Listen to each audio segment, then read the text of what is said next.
Today in this video, I will be talking about how to outline a novel with an example, a real working example. So in the previous video, I had told you different steps on how to outline your first novel. So here I will be doing it with an example. So as I told you, once you have the idea of your novel, take some time to develop it into a one or two line summary or story goal. So here for this video, the story goal of my novel will be something like this. A London-based multimedia professional plans to avenge the death of a sister who dies under mysterious circumstances.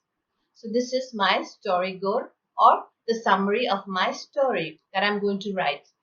So you may have some images hovering around this story goal or the summary, which could be the main protagonist of the novel.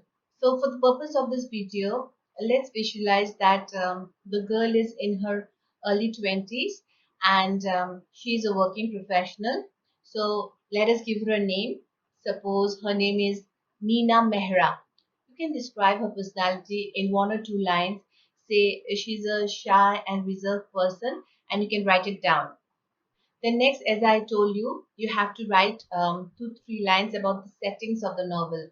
You can write about the city of London where she lives in, or maybe her apartment in two, three lines. So after the settings, we will go back to the main story goal and elaborate it a bit. We will elaborate it by asking as many questions about that idea with the image of the character in mind. So write a brief summary that answers all the questions about the idea.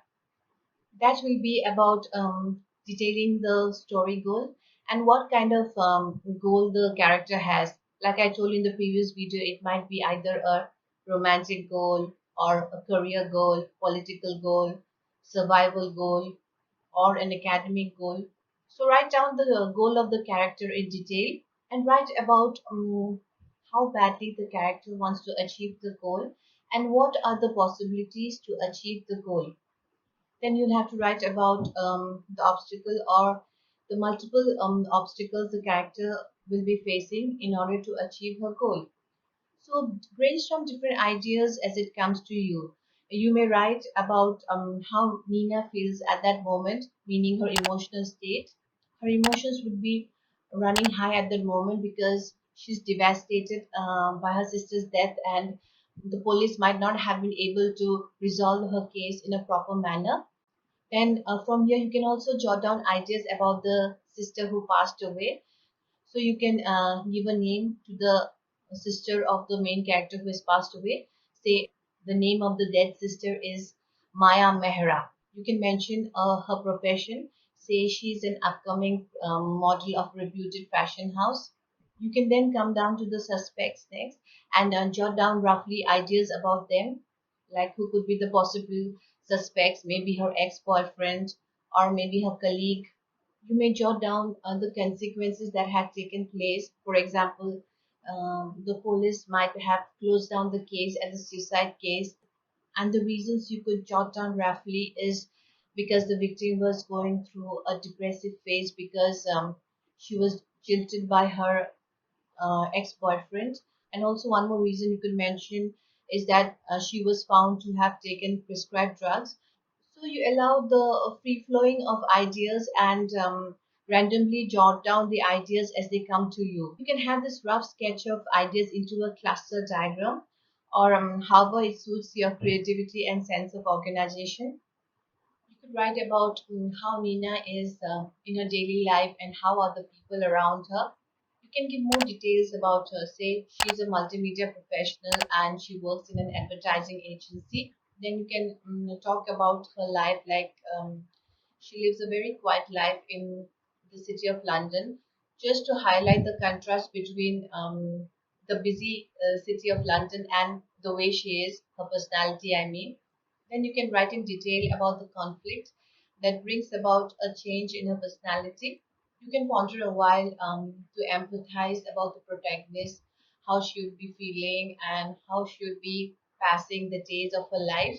Then we can untangle the opportunity or the inciting incident which Nina could use to bring a change in her life, and which can also help her resolve the conflict. At this point, you can also bring up some supporting characters, which can help her or have a connection with the conflict. You can also take some time to write about or describe the supporting characters and how they are related to each other or to the main character. Maybe there is the probability of a romance surfacing, or you can also add some pointers about who the antagonist might be. So, as you go on writing this, you'll find that you have a 2 or 3 page summary. Now, divide the summary in 3 simple paragraphs, like I told you in the previous video, which will have the summary, which will have the ideas divided into a beginning section, a middle section, and the end section. The first paragraph will have the exposition and the inciting incident. So the exposition is where we will be introducing the character and talk about their lives and their likes and dislikes, and what are the challenges they are facing and why their lives are the way they are.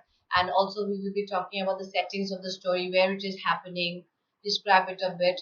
And then we will be introducing the inciting incident, where a series of events will happen, which will cause a major conflict in the character's life, and this will set the story in motion. Then the second paragraph will have the confrontations in the character's life and the roadblocks the character will be facing. It will show how the circumstances change in the character's life due to whatever decisions they had taken, and also the failures and the mini victories the character faces as the story moves towards its climax. Then the third paragraph will have the pre-climax, the climax, and the resolution. So after we have divided the summary into 3 paragraphs, as per the traditional model of having the exposition in the beginning, then the inciting incident, the conflict, then thirdly the rising action, then the climax, and then the resolution. We will go on implementing these paragraphs. We will keep implementing these paragraphs and flashing them over and over. So once you have this major chunk of content of the story, what you have to do is make a rough outline of the events, the situations, and the characters in a linear fashion. But they have to be connected in a logical sequence. So this is what is called the backbone of the story. So we have the backbone of the story with us now. So once we have the rough backbone of the story, we write different scenes that work towards the resolution of the story goal. So in each of these scenes, write a small summary of say 4 or 5 lines. So after finishing a rough draft of all the scenes, you can develop each of the scenes into chapters of say 2000 or 3000 words, depending on the word count of your book.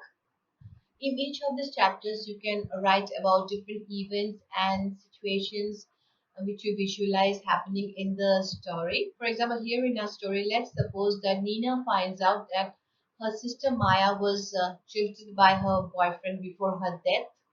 Maya's boyfriend was none other than London's famous billionaire Rishi Chopra. So, although he was an initial suspect, Rishi Chopra is set free by the police on not finding any substantial evidence against him. So, here we have the conflict of Nina trying to find out more about her sister's death. So, in her quest to find out more, Nina accidentally meets Aditya Chopra, the brother of this billionaire Rishi Chopra. So, luckily for Nina, Aditya comes as a perfect opportunity to resolve the conflict. Aditya is a new client in her ad agency, and Nina somehow manipulates her boss successfully to hand over this project to her, meaning Aditya's project to her. Hence, this is one of the action plans she takes to resolve her conflict. She also learns that the brothers belong to a rich family of tycoons, business tycoons, and prior to her sister Maya's death, the whole family was vehemently against their relationship, meaning Maya's and Rishi's relationship. Maybe they were planning to get married, but the whole family was against them. So as the story progresses, Nina studies Aditya closely, and she tries to find out more background information about Aditya and his family. So there is a change here. She changes her mode of dressing and style just to make Aditya fall in love with her. So till this part of the story, you can write different scenes. Each scene say of 4 or 5 lines, and then later break them sequentially into 9 or 10 chapters with detail and depth. So this will be the Act One of the story, which I previously told you, which follows the 3 act structure. Then in Act 2, we will have Nina achieving her goal as Aditya falls in love with her and he proposes to her. But then there's a dent to her plans as she too finds herself falling in love with Aditya. There are circumstances where she meets rest of Aditya's family, and they all seem to be very nice with her. Here we can have other supporting characters playing a major role, say her best friend Tasha.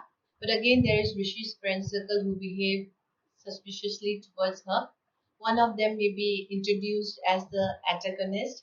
So write as many scenes as possible here in Act 2 and then break them up into another sequential 9 to 10 chapters. Towards the third act, there is a fight between Nina and Aditya as Aditya realizes Nina's true motives for falling in love with him. So once you have all the scenes drafted out for the third act, you can easily have another 10 fully fledged chapters. Before you know it, you find your fingers flying around with sentences, dialogues, and events all falling easily like a heavy downpour.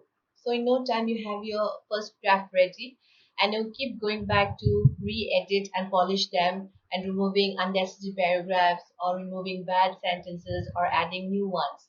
Henceforth, you go on polishing your manuscript with as many re-edits required till you're completely satisfied with the final manuscript. So now that your novel is complete, you can sit back and revel this moment for a while. So you are the author of a huge manuscript that everyone calls a novel. So time for celebrations and new hope as you gather information about literary agents across the country or pursue alternative methods of publishing. So congratulations. So with this, we come to the end of this video about how to outline a novel with an example. In my next video, I'm going to talk about my upcoming novel, Butterflies in the Storm. It's a contemporary romance, and I will be talking about how I outlined that novel and the processes and strategy I used to outline that novel and writing that manuscript. So stay tuned and do subscribe to my channel, and don't forget to like and share this video. So see you again. Thank you.